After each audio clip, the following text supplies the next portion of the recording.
नमस्कार दोस्तों, हाल चाल भोजपुरी में आप सभी का स्वागत है। दोस्तों आज का बहुत ही ब्रेकिंग न्यूज है आप सभी के लिए, वीडियो पूरा देखिएगा।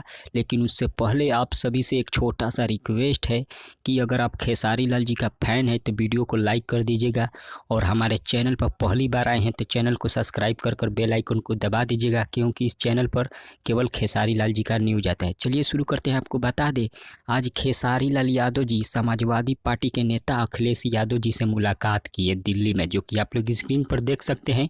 इसकी जानकारी खुद अखिलेश यादव जी दिए हैं अपने फेसबुक के माध्यम से, जो कि आप लोग स्क्रीन पर देख सकते हैं। और आपको बता दें, खेसारी लाल यादव और अखिलेश यादव का इस तरह से मिलना साफ तौर पर दिख रहा है कि खेसारी लाल यादव यूपी से 2022 में चुनाव लड़ सकते हैं।